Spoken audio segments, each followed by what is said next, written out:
저는 지방정부, 중앙정부가 과연 우리 청년들한테 제시하고 있는 비전이 뭔가에 대해서 좀 궁금해집니다. 이 청년 배당. 뭐, 아까 말씀하셨지만 사실 도움이 안 된다고 보긴 어렵겠죠. 상장 때 내가 가용할 수 있는 금액이 조금이라도 높아지니까. 하지만 이 비전을 주지 않고 어떤 내가 열심히 노력하면은 내가 어느 정도의 위치에 올라가고 어느 정도의 경제적인 가치를 누릴 거야 라는 이 비전을 제시하는 것이 아니라 이 기본소득을 지금은 100만 원입니다만은 향후 얼마까지 추진할지는 아무도 예측이 못하는 건데 점점 늘려나가겠죠. 네, 과연 우리 국가가 청년들한테 비전을 제시하고 있는 건가? 아니면은 지금 단기적인 우리 흔히 좀 자꾸 왜 자꾸 부정적인 단어만 생각나는지 모르겠는데 조금 순환하고 싶은데 그냥 사탕만 잠깐 물려주는 게 아닌가 라는 생각이 듭니다. 네. 의원님, 저는 개인적으로 정현 의원님 되게 좋아하고 친합니다. 시청자분들. 근데 이게 뭐 진영의 논리 싸움이다 보니까 어쩔 수 없어요. 네. 잠깐만, 오늘 멱살 허용해요? 자, 허용하면 안 돼. 네. 저는 자유한국당의 정현 의원님은 이렇게 합리적이고 좋으신 분인 걸 아는데, 지난 6월 20일 날요, 그 당에 계신 대표께서 숙명연대 가셔가지고, 우리 청년들을 아주, 상처를 주셨어요. 거기까지 나가시면. 네. 그러니까, 자, 황교안 대표로 대변되는 자유한국당은 우리 청년들에게 무슨 비전을 주셨어요? 황교안 대표가 그 당 대표시라니까요? 그런데 토익 점수와 학점을 거짓으로 말씀하시면서 저는요, 우리 학생 청년들에게 무슨 메시지를 주시려고 했던 거예요? 나 반문하고 싶다니까? 비전을 그러면요, 스펙을 쌓으라는 거예요? 아니면 스펙이 없어도 되니까 희망을 갖고 뭐 하시라는 거예요? 메시지가 뭐예요? 거기에 더했어요. 6월 19일 날 부산 상공회의소 가셔갖고 외국인 노동자와 내국인 노동자 차별을 필요하다는 주장을 하셨다고요. 자, 우리는 정치인들이 행정가들이 말씀하신 우리 국민들과 각 세대 계층에게 가이드라인을 주고 이걸 주는 거예요. 지금 의원님은 지금 이렇게 얘기하십니다. 우리 당에게 청년배당을 얘기하시면서 지금 뭐 어떤 비전을 주냐고 하는데 지금 그렇게 하셔놓고 뭐 저희 당 대표님과 저는 친분이 없어서 거기에 대해서는 뭐 드릴 말씀이 없습니다. 당 대표의 발언에 대해서 비전을 줬다고 지금 생각하시냐고 지금 여쭈는 거예요. 아니, 저는 어떤 취지로 말씀하시는지 좀 잘 모르겠어요. 왜냐면 별로 친하지 않기 때문에. 제가 기회가 되면 한번 여쭤보도록. 이렇게 빠져나가는 건 괜찮다. 한번 여쭤보도록. 조금 친해지면 제가. 그러니까 사실 저는 네. 이 오늘의 이 화두가 제가 사실은 왜 여기에 대해서 이렇게 막 업돼있냐면요. 그러니까 우리 두 청년 의원에게 시사하는 메시지가 있는 주제라고 저는 봤어요. 예, 최근에 이런 뭐 청년뿐만 아니라 그다음에 우리 국내에서 외국인으로 이런 대별되는 차별 문제 뭐 이런 부분, 그다음 최저임금 문제 때문에 우리가 한번 이 주제를 통해서 과연 국가란 무엇인가, 공동체란 무엇인가, 그리고 우리 사회 안에 사회적 약자는 누구인가에 대한 인식, 더 나아가서 공평, 평등, 정의가 뭘까에 대한 거거든요. 그러니까 저는 이런 부분에 대해서 굉장히 우리 의원 개개인에게도 우리의 철학과 가치관을 조금 정립하는 좋은 주제라고 생각해서 더 이어갔으면 좋겠습니다. 네, 이 화두를. 저는 제가 그러면 말씀드릴게요. 저희 오야분을 건드셨기 때문에 거의 마무리할 단계가 왔어요, 지금 시간이. 저도 이제 문재인 대통령님을 조금 거론을 하겠습니다. 일본만 쓰시면 안 되는데. 자, 대표님. 정정하겠습니다. 네, 정정하겠습니다. 오해 없으시길 바랍니다. 네. 말씀하세요. 문재인 대통령님 취임사에서 정말 감명 깊었던 게 이제 기회는 공정하게. 저는 정말 공정이라는 단어를 사실 듣고 사실은 좀 놀랐어요. 놀란 게, 정말 저렇게 잘하면 어떡하지? 저렇게 문재인 대통령님이 말한 대로 되면 어떡하지? 메시지는 굉장히 좋았다. 네. 그러니까 어떻게 하면 어떡하지라는 게 그렇게 돼버리는 순간 우리 신형은 파괴된다. 우리 신형이 정말 말 그대로 역할이 없어질 것 같았어요. 그런데 역시나 정반대로 하시더라고요. 자, 저는 아까 송교근 의원님께서 공평평등이라고 말씀하셨는데 저는 그 공평평등보다는 공정이 맞는 단어라고 생각을 합니다. 이거는 이제 진영의 생각 차이일 수는 있습니다만은 이 공정함을 청년들에게 사회적인 시스템을 갖춰주는 게 국가와 지방정부의 역할인데, 우리가 주제가 청년 배당이니까 이 경기도에서 얘기한 공정한 출발선을 얘기하면서 이제 이 청년 배당이라는 정책을 꺼냈다는 자체가 공정에 대해서 다시 한번 생각해 보시길 바랍니다. 정말 공정에 대해서 잘못 곡해하고 계신 거 아닌가. 현금을 주면서 공정한 출발선을 서는 것이 아니라 같은 어떤 능력을 가지고 그걸 발휘했을 때 내가 노력을 10을 했으면은, 노력을 10을 해서 결과물을 10을 만들었으면 거기에 맞는 대우, 불평등을 인정하는 것부터 자유민주주의는 시작한다고 생각합니다. 근데 이게 공평이라는 단어를 써버리는 순간 저는 자유민주주의와 자유시장 경제를 좀 정면으로 도전하는 거라고 생각을 하고요. 그렇기 때문에 저는 공정함이 갖춰져야 된다라고 보는 겁니다. 그게 이제 이 현금 복지로서 이루어질 수 없다고 믿는 사람이고, 어느 정도의 경쟁이 필요하다는 것도 기본적인. 그렇죠. 경쟁만이 발전시킬 수 있고, 그 공정한 경제에서의 패배를 인정하면서 이제 우리 개인은 발전할 수 있다고 생각합니다. 자, 다시 이 주제에 좀 집중하면, 청년을, 우리 사회, 우리 시대의 청년을 어떤 대상으로 보아야 하는가에 대한 인식이 매우 중요해요. 저는 청년이 약자라고 생각을 하지 않습니다. 공정한 시스템만 갖춰놓으면 저는 청년들이 기성세대보다 더 잘할 수 있는 부분이 많다라고 생각하는 사람이에요. 그 공정한 시스템이 베이스에 깔려있지 않기 때문에 우리가 청년이 사회적 약자처럼 보여지는 거예요. 의원님, 제가 거기에 껴들지 않을 수가 없는데, 네. 그러니까 공정하지 않기 때문에 청년이 불리하다고 생각 안 하세요? 그렇기 때문에 청년들을 사회 지원하지- 시스템이 공정하지 네. 않기 때문에. 의원님 말씀하셨잖아요. 지금 방금 그렇게 얘기하셨잖아요. 네. 지금 아직 공정한 사회가 아니라면서요. 그렇기 때문에 우리가 흔히 사회적 약자라고 말하는 많은 계층들, 그 중에 우리가 다루고 있는 청년들이 아직 금전적으로나 뭐 제도적 안에서, 이 사회 기반 안에서 온건히 자기 힘으로 자립하는 것이 어려우니 사회적 약자로 인정하고 그들에게 부족했던 계단 하나를 더 덧대주는, 그래서 이 사회에서 기성세대와 함께 경쟁할 수 있도록 하는 것, 그래서 공정사회를 만드는 과정이죠. 그리고 그 원천에 청년배당이 있는데, 청년배당은 저는 아까 지금 제가 말씀 끌어서 마무리 못했는데, 네.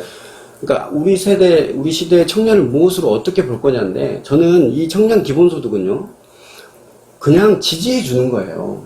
예, 그 마음이에요. 부모가 자식한테 30만 원 학원비 줄 때요, 너 이거 가지고 꼭 공부 성적 올랐으면 좋겠어 기대하지만, 사실 그거 줄 때요, 아이가 성적 안 올라도 돼요. 제가 아이 키워보니까 그렇더라고요. 그냥 아빠가 너한테 이만큼 믿음과 지지를 해주고 있어. 그 결과로 네가 우리 제도 안에서 국가가, 우리 사회가 너희들에게 이만큼 응원하고 있단다. 힘내서 파이팅 해보자. 그런 메시지라니까요. 25만 원 얼마나 효과가 거둘지는 모르겠으나 없는 것보단 낫죠. 부족하죠. 더 해줘야죠. 술 먹어도 돼. 이거 가지고 오락해도 돼. 뭐 아들한테 던지는 메시지인가요? 저 지금 그렇게 부모가 되어 가더라고요. 근데 진짜 이게 진보 진영에 계신 분들께서 하는 말씀 중에 보면 참 감정을 잘 건드십니다. 참 이게 왜 그런 줄 아세요? 부모님도 자녀가 있기 때문이에요. 저도 자녀가 있어요. 네. 그 하지만 마음이 이해되지 않으세요? 라이온 킹 보셨어요? 그 절벽에서 자. 사자를 떨어뜨리는 그 마음. 자. 그게 자유민주주의라고 보여요. 부모님, 제가 나 이 얘기까지 해야 될 것 이거 같아요. 약간 아니, 농담이에요. 이 얘기까지 해야 나올 돼. 줄 몰랐어요. 의원님이 지금 말씀하시는 청년들 공정한 그 말이 이제 정말 똑같이 놓고 해야 된다. 만약에요, 그런 제도였으면 의원님하고 저하고 여기 못 왔어요. 고양시 의회 의원 못 됐을 수 있다고요. 아, 두 분 다 뭐 수소라는 말씀이시죠? 아니요, 무슨 말이냐면 정치 제도 안에서 청년들에게 가산점 내지는 인센티브가 직간접적으로 있었기 때문에 우리가 입성했다는 거예요. 당내에서도 있었죠? 당연히 있었죠. 네, 그게 있었죠. 시민들이 우리에게 청년 너 가서 일해봐라. 그거 자체가 우리를 지지하는 그거였죠. 우리에게 힘을 준 거였죠. 그 감정적인 접근으로 예를 들면 뭐 한 스텝을 하나 주는 것까지는 뭐 이해를 할 수 있습니다만은 저는 이제 저는 너무 정부의- 좋던데요, 그게. 네. 우리 당 안에서 청년에게 인센티브 줘서 경선 가산점 주고 앞으로 더 많이 진입할 수 있도록, 여성도 마찬가지예요. 저는 이게 더 확산돼야 한다고. 그거는 저는 조금 다툼의 여지가 있다고 봅니다. 왜냐하면 명분적으로 공천하는 경우도 있고 현실적으로 아니, 우리 둘만 얘기해 보자고요. 여기 지금 와 있는 우리 둘이 물론- 그의 수혜 대상자가 아니에요? 그건 수혜 대상인데. 예. 그런데 근데 그런 수혜를 근데- 받으신 우리가 지금 청년들 똑같이 경쟁하세요라고 하는 게 저는 현금을 받지 넌센스죠. 당연히 저한테 현금은 안 주더라고요. 네. 예, 아니, 성공은 현금은 현금보다 더 좋은 걸 줬죠? 공천 예? 인센티브 점수를 줬죠. 훨씬 많은 걸 줬죠? 시스템을 줘야 된다는 거죠. 시스템. 돈을 주는 게 아니라. 어. 네. 당연히 시스템도 지금 같이 가고 있죠. 네. 그러니까 저는 아까도 말씀. 그러니까 아까 그렇지만은- 원래 이 얘기 주제는 이제 청년이 약자인지 아닌지 이제 그 주제 때문에 나온 거고. 그렇죠. 의원님 청년 약자예요, 아니에요? 아니죠. 아니라고 보는 거잖아요. 근데 의원님은 이제 사회적 약자라고 보시는 거잖아요. 네. 지금 현재 상황에서는. 네, 이제 둘이 이렇게 의견이 갈리고 있습니다만. 그거는 그러니까 왜 청년이 약자가 아닌지에 대한 난 얘기를 듣고 싶어요. 제가 예컨대 뭐 현 시대에 살아가는 데 있어서 의원님 아이폰 못 쓰시죠? 저는 갤럭시 아이폰 다 쓸 수 있거든요. 다 능숙하게 다룰 수 있거든요. 4차 산업혁명 이렇게 시대가 빨리빨리 변하는데 저는 의원님보다 더 빨리 적응할 자신이 있어요.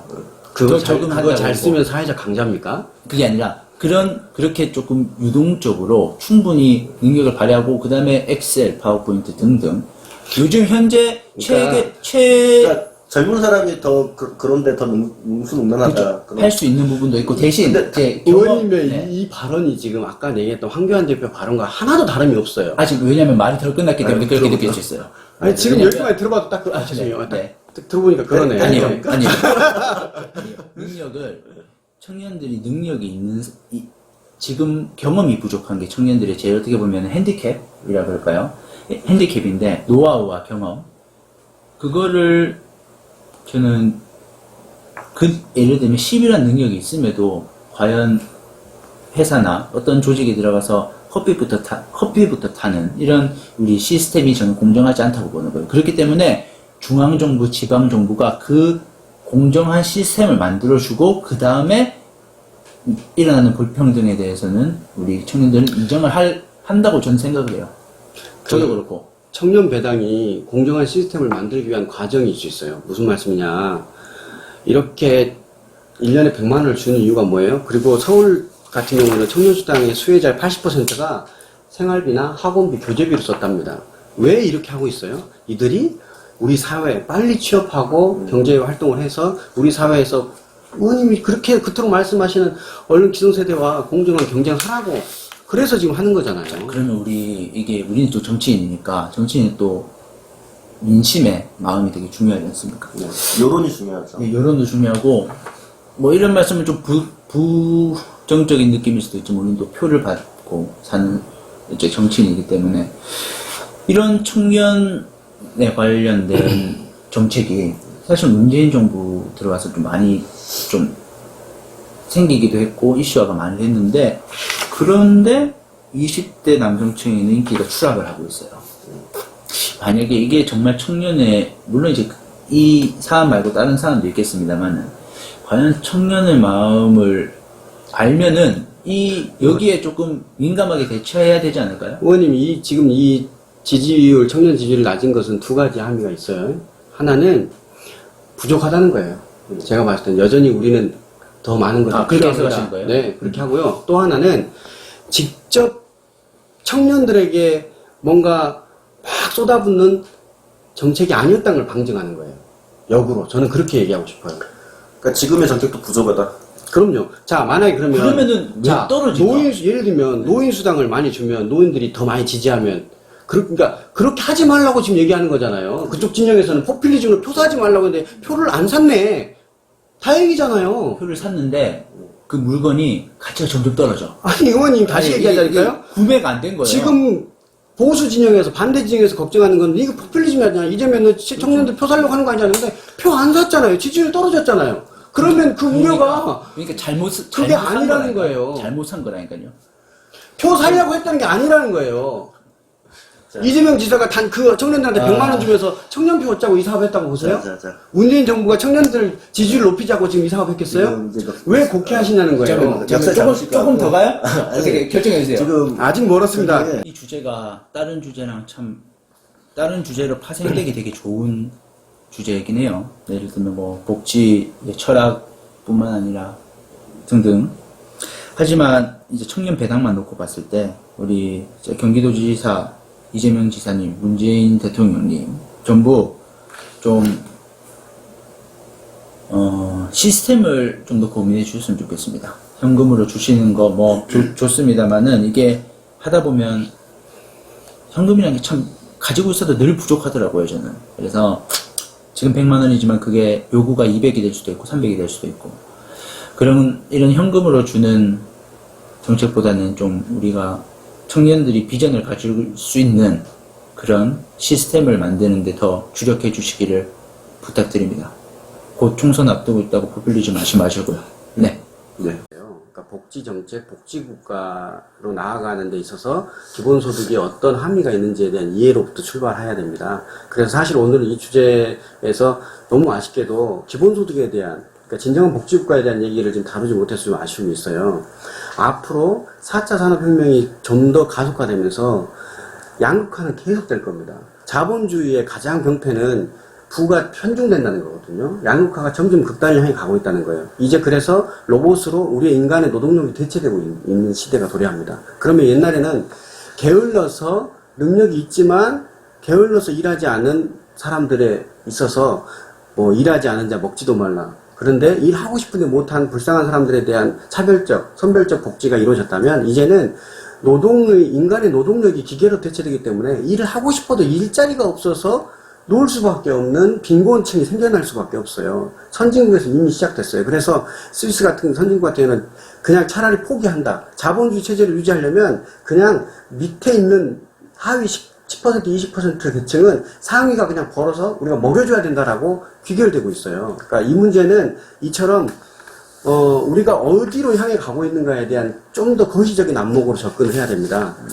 그래서 장기적으로 봤을 때는 우리 국민 모두가 공평하게 초과 이윤을 함께 나누고 그리고 보다 높은 삶의 질을 향유하는 그런 사회로 가는 과정에 있고, 그 과정에서 한국 사회에서는요, 지금 고령화 얘기하지만 노인 인구보다 청년 인구가 훨씬 많더라고요. 저도 이번에 조사해 보니까. 그런데 복지 예산은요, 노인에 비해서 10분의 1도 안 돼요. 우리 청년을 대상으로 한 복지 예산이요.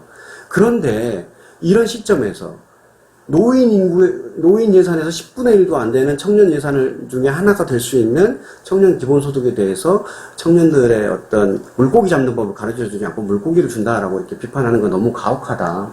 부모가 자식에게 무한한 에너지로 믿음을 주는 그것처럼 보다 저는 더 확산이 됐으면 좋겠다. 그런 기대를 해보면서 청년분들 응원하겠습니다. 자유시장 경제는 부정하지 않았으면 좋겠습니다. 마무리 발언은 약간 길으셨어요. 못한 얘기가 너무 많아요. 상위 10% 하위 10% 얘기하니까 엊그저께 봤던 그 기생충 영화가 생각이 갑자기 나긴 하네요. 그거는 시스템적으로 뭔가 된 건 아니었지만 그걸 시스템으로 어떻게 해주는 게 좋겠다라는 말씀하신 것 같고, 여전히 현금 지원은 조금 이른 감이 있지 않냐, 그 방향에 대해서 고민해 봐야 된다 말씀하셨어요. 지금에 있어서 이제 보편적 복지, 선별적 복지를 얘기하고도 있고요.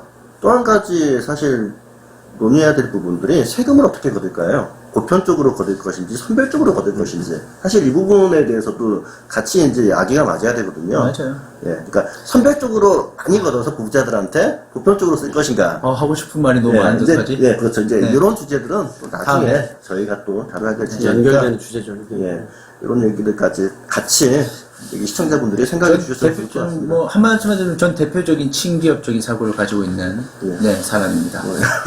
예, 알겠습니다. 예.